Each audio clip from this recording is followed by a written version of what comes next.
Hello my soul family, कैसे हो आप सब। मेरे सभी सोल फैमिली को जय श्री राम, जय नीम करोली बाबा। आज मैं अपनी सोल फैमिली को बताऊंगी अपनी मम्मी की कहानी। कहानी क्या है, उनकी आदतें बताऊंगी। आज मैं अपनी मम्मी की नेचर बताऊंगी, उनका नेचर कैसा था और कैसे उनको लोग बेवकूफ बना देते थे। हर जगह वो बेवकूफी बन जाती थी। पढ़ी लिखी होते हुए भी इंसान कहता अनपढ़ हो क्या। गांव में तो कहावत है क्या कि अगर कुछ हो तो कहेंगे अनपढ़ हो, पढ़ी लिखी नहीं, उतना दिमाग नहीं है। और मम्मी पढ़ी लिखी होके भी बेवकूफ बन जाती थी। बेवकूफ नहीं बनती थी, इतनी सीधी थी, इतनी सीधी थी कि कोई भी उनको अपनी चालाकी से ठग लेता था। ऐसे एक बार हुआ, मम्मी सत्संग में गई। ठीक, मम्मी सत्संग में गई और मम्मी की आदत पता क्या थी, कोई भी चीज किसी को देने से पहले हम लोगों से कोई पूछना उछना कोई मतलब ही नहीं है। पापा से राय नहीं लेती थी। हम लोगों को तो छोड़िए, हम तो छोटे बच्चे थे, लेकिन मम्मी कभी पापा से भी राय नहीं लेती थी कि या दूं या ना दूं। लेकिन हुआ ऐसा कि सत्संग में गई तो एक आदमी आया। सब, अब आपको पता है, कहते नहीं कि जब हजारों का पंडाल लगा हो, उसमें कोई सत्संग हो रहा हो और कोई इंसान सुन रहा हो, तो जरूरी है कि सारे लोग सात्विक ही हो। नहीं, उसमें डिवाइन के साथ साथ डेविल भी आते हैं। जो डिवाइन एनर्जियां होती हैं, वहां कहीं ना कहीं डेविल एनर्जियां रहती रहती हैं। वो होता ही है। ऐसा नहीं है कि आप सोचो कि हर जगह आप बच जाओगे। नहीं, जहां आप डिवाइन को लेके चलोगे तो डेविल आपके इर्द गिर्द जरूर मंडराएंगे, भौरे की तरह। वो हमारी एनर्जी को ड्रेन करने के लिए, वो हमें दुख देने के लिए, तकलीफ देने के लिए। तो मम्मी सत्संग में गई तो वहां एक आदमी आया, तो मियाँ बीबी थे। तो उन्होंने कहा कि उनकी बहू की तबीयत खराब है, मुझे कुछ पैसे की जरूरत है। और मम्मी का नेचर वहां फेमस था, तो लोग मम्मी के पास ज्यादा अट्रैक्ट होते थे।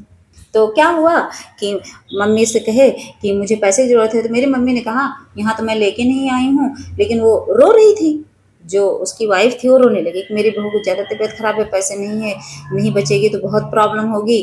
तो मम्मी ने कहा अच्छा टेंशन न लो, आप आना मेरे घर पे, मैं आपको दे दूंगी। तो उन्होंने कहा ठीक है। अब देखो किस्मत ऐसी थी कि वो लोग ऐसे टाइम पे आए थे, मैं थी घर पर। मैं थी घर पर, ऐसा नहीं है मैं नहीं थी। मेरे ही सामने मम्मी ने उनको पैसे दिए। ठीक, मेरे ही सामने मम्मी ने उनको पैसे दिए कि अच्छा लो जाके इलाज करवा लो। मम्मी ने पैसे दिए, पैसे लेके वो चले गए। मेरे सामने की बात है, ऐसा नहीं था, झूठ था। लेकिन देखो कैसे लोग बेवकूफ़ बनाते हैं। और फिर उन्होंने कहा कि जब मेरे पास हो जाएंगे पैसे तो मैं आपको आपका पैसा वापस कर दूंगा। मम्मी ने कहा चलो कोई बात नहीं, दे देना आराम से, जब होगा तब।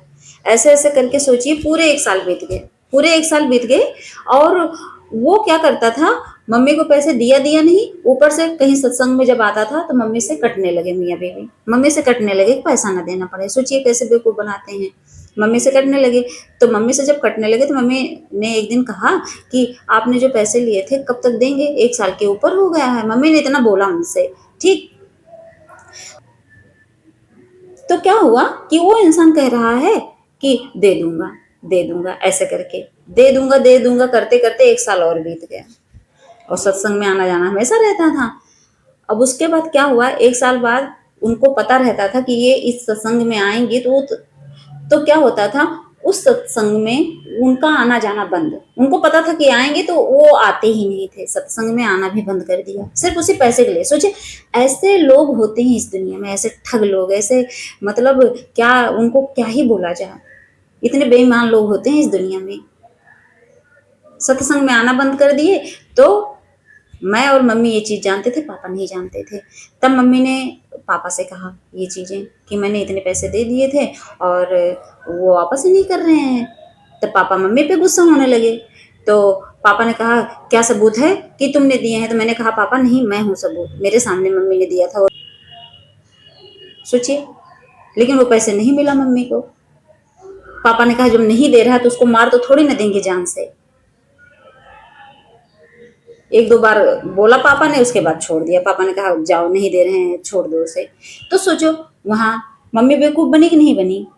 वहां तो मैं भी थी और मैं मम्मी से मना कर रही थी कि इतने पैसे मत दो, इतना ज्यादा पैसे मत दो, लेकिन मम्मी सुन ही नहीं रही थी। दे दिया, लेके चले गए, कोई बात नहीं, बेवकूफ बन गई, लेकिन कोई बात नहीं। कहते हैं ना कि इंसान अपना कर्मा जो होता है बनाता है। अब उसका संचित कर्मा है, वो बन गया पाप का, बनाएगा, कहीं ना कहीं निकलेगा ना उसका।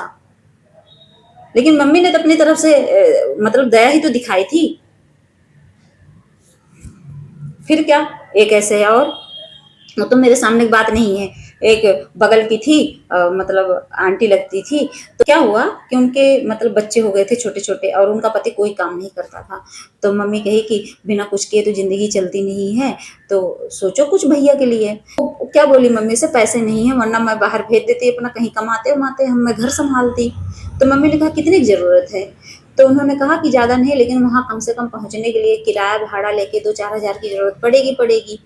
तो मम्मी ने कहा चलो इतनी हेल्प मैं कर दूँगी और बाकी अपना देख लेना। तो मम्मी ने उनको पैसे दिए, ठीक। मम्मी ने कहा कि ले लो, जब जब वहाँ जाके वो कमाएँगे तब दे देंगे वो तो, लेकिन टेंशन ना लो। तो मम्मी ने दिया, तो उसने कहा हाँ दीदी, मैं जब ये कमाने लगेंगे तो मैं तुरंत दे दूँगी। उनका भी वही हाल हुआ। मेरी मम्मी की तबीयत खराब हुई थी, उसके कुछ दिन पहले की बात है। तो क्या हुआ, वो पैसे लिए, उसके बाद मेरी मम्मी की तबीयत खराब हो गई। फिर मेरी मम्मी जब जब मेरी मम्मी की तबीयत खराब हुई, उसके बाद फिर आना जाना रहता था उसका, देखने के लिए आती वाती थी। लेकिन पैसे के लिए जब बोलते थे हम लोग तो कहती थी दे देंगे। उसके बाद मम्मी दुनिया से ही चली गई और उसके बाद पैसे भी चले गए। कौन देगा किसको? मम्मी मेरी इतनी सीरियस थी, इतनी बीमार थी, उसके बाद भी मम्मी ने कहा कि अब तो कमाने लगे हैं, अब तो पैसे दिलवा दो, लेकिन नहीं दी। ऐसे लोग होते हैं। फिर भी मेरे दिल में ये जरूर रहता है कि देखो कैसे लोग मम्मी को बेवकूफ बनाते थे। और तो सोचिए, जहाँ लोगों के पति कमाते हैं तो सबकी बीवियां सोचती हैं हम अच्छे अच्छे कपड़े पहने और अच्छे अच्छे सामान लें, ज्वेलरी लें, सब कुछ। उनकी आदत क्या थी, अगर पापा कहते थे देखो वो बगल में आंटी लोग पहनती थी, तो पापा कहते थे चलो तुम्हारे लिए भी एक नेकलेस बनवा दो। मम्मी कहती थी क्या करूंगी, उससे अच्छा दे दो मैं दान कर दूं। सोचिए ये हाल था उनका। ऐसे उन्होंने जिया, उनकी लाइफ ऐसे ही रही। हमेशा यही कहती थी कि मैं क्या करूंगी, कोई बस कपड़े अच्छे अच्छे पहनती थी बस, बाकी कुछ ऐसा एक्स्ट्रा मतलब खर्चा नहीं उनका रहता था कि हाँ चलो ये ले लूं, कुछ भी नहीं, एकदम सिंपल। उनकी लाइफ ऐसी थी कि सादा जीवन उच्च विचार, और दूसरों के लिए हर पल प्रेजेंट रहना, कोई भी कहीं भी रहे बस इनका नाम ले बस तुरंत पहुंच जाती थी। ऐसा था उनका नेचर। लेकिन बेवकूफ बहुत लोग बनाए, बहुत लोग। कपड़े अगर मम्मी पहने रहती थी ना, अगर कोई ये कह दे कि आपकी ये साड़ी बहुत अच्छी है, मान लीजिए थोड़ी काम वाम करने वाले आते थे घर पे, वो कह देते थे दीदी आपकी ये साड़ी बहुत प्यारी लग रही है, तो मम्मी कहती थी कि चाहिए, तो बोलते थे हाँ, तो मम्मी कहती थी ठीक है अगले दिन मैं धुल के रखूंगी आके ले लेना। सोचिए, ये नहीं कि सोचती थी कि इसमें ज्यादा पैसे लगे, इसमें कम पैसे लगे, कुछ भी नहीं, पसंद है तो दे दो। बाद में पापा पूछते थे ये वो वाली साड़ी कहाँ गई, तो कहती थी मैंने दे दिया। अब क्या करते पापा, हंसते थे, उनका नेचर देख के हंसते थे। हम लोग भी हंसते थे, हम लोग भी बहुत हंसते थे जब देखते थे कि बताओ ये बिल्कुल इनके अंदर यहाँ से दिमाग ही नहीं है, लेकिन दिमाग था। अब समझती हूँ वो दिमाग रहता है, इंसान के अंदर दया इतनी रहती है कि इंसान अपने बस में नहीं रहता। उस समय जैसा लगता है उसके अंदर भगवान ही रहते हैं, सारा काम भगवान करते हैं और इंसान सोचता है हम करते हैं। इसीलिए मैं कहती हूँ हमेशा कि जो प्योर सोल होती हैं, जो डिवाइन सोल होती हैं, जो बहुत लोग कहते हैं ये डिवाइन सोल क्या होता है, वो मूर्ख हैं, उनके अंदर बुद्धि है ही नहीं, उनको पता ही नहीं है कि डिवाइन सोल होते क्या है। वो तो डेबल सोल बन चुके हैं, तो सोचते हैं कि सब ऐसे ही होते हैं, कहाँ इस दुनिया में आ जाएगा कोई अच्छी आत्मा।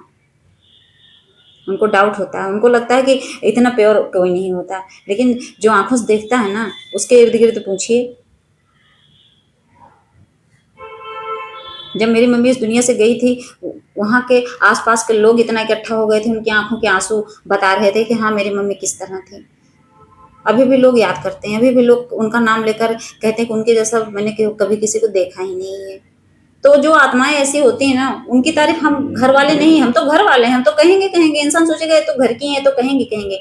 लेकिन कहते हैं कि ऐसे सोल की जो तारीफ होती है ना, पूरा समाज करता है। जब समाज करने लगे, भले घर वाले करें ना करें, तब समझ लो वही प्योर सोल होता है, वही डिवाइन सोल होता है। वरना तो लोग कहते हैं अपनी तारीफ तो दुनिया करती है, अपने घर वालों की तारीफ तो दुनिया करती है। हर बच्चे कहेंगे मेरी मम्मी बहुत अच्छी है, मेरी मम्मी बहुत अच्छी है। लेकिन मेरी मम्मी जो मेरे लिए अच्छी है ना, वो सबके लिए अच्छी थी। मुझसे ज्यादा तो बाहरी लोग तारीफ करते हैं। तो ऐसा था उनका नेचर। तो इसीलिए मैं कहती हूँ क्या करना है कि उनके जैसा तो बहुत रेयर ही इंसान बन पाता है, मैं भी शायद उतना प्योर ना बन पाऊं। लेकिन हाँ, अगर आपको मौका मिले तो सच में दान करना सीखिए, बेजुबानों की सेवा करना सीखिए। और ये सब कब आता है, आपके अंदर दया कब आएगी? ऐसे नहीं आती। आप सोचो पूरे दिन आप जाओ दान करते रहो, हिम्मत ही नहीं पड़ेगी आपको। 1 रुपए जब आप दोगे ना, तो आपकी जो अंदर का डेविल है ना, वो रोकता है, मत दो। आप अंदर का वो लालच आप रोकता है। जब आप नाम जब पूजा पाठ भक्ति करते हो, तभी आप प्योर सोल बन पाते हो, तभी आपके अंदर वो जो डिवाइन सोल वाली एनर्जी है तभी आती है। ऐसे कोई डिवाइन सोल नहीं बन पाता। डिवाइन सोल कौन है? जिनके अंदर दया है, वही डिवाइन सोल है, वही एनर्जी होती है। जो नॉनवेज नहीं खाते हैं उनको बोलते हैं डिवाइन सोल। ऐसे नहीं कि आप नॉनवेज अंडे पंडे खा रहे हो और उसके बाद आके चैनल पे किसी को उल्टा बोल रहे हो, नहीं।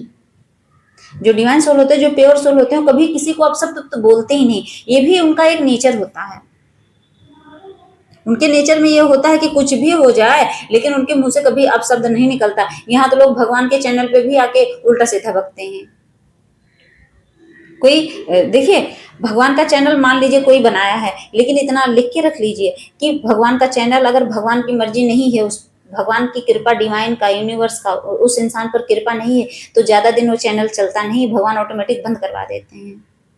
आपको क्या लगता है कि आपके चैनल की ग्रोथ होती रहेगी? कभी नहीं होगी। वो तो बाबा की कृपा होती है। और कोई इंसान ऐसे पाखंडी इंसान आके कितना दिन बोलेगा? कभी न कभी तो ट्रोल होगा। तो ये मत सोचिए कि कोई भगवान का नाम लेके, अगर मान लीजिए कोई ये सोचता है कि कोई भगवान का नाम लेके बैठा है और बेवकूफ बना रहा है, तो जो बेवकूफ बनाता है ना, तो भगवान उसके साथ बुरा ही करते हैं। और इतनी हिम्मत भी नहीं है कि वो इतनी अच्छी अच्छी चीजें बोल भी पाए। कोई नहीं बोलता। जो प्योरिटी में है, जो मोटिवेट कर रहे हैं लोगों को, आके कितने ऐसे भाई लोग हैं, कितनी ऐसी बहनें हैं जो गाइडेंस के तौर पे बैठी हैं, हमको गाइड कर रही हैं, हम सबको। तो क्या होता है? आपको क्या लगता है ऐसे ही बैठ गए हैं? नहीं, उनके अंदर कुछ तो एनर्जी है, प्योरिटी है। और कुछ लोग ऐसे मूर्ख हैं, जिसको मैं हमेशा कहती हूँ, ऐसे लोग डेविल होते हैं। जो फीमेल आके किसी के चैनल पे उल्टा बोलते हैं, वो भी ऐसे चैनल पे जो भगवान को लेके चल रहा हो, तो सच में वो देवी से डेविल बन जाती हैं। और जो लड़के या मेल पर्सन आते हैं, गलत कमेंट करते हैं, वो सच में देव से डेविल बन जाते हैं। और ऐसे लोगों की सजा सिर्फ यूनिवर्स ही डिसाइड करते हैं कि इनको क्या सजा देनी है, वही देते हैं। तो मेरी सोल फैमिली समझ गए होंगे कि हाँ, क्या करना है।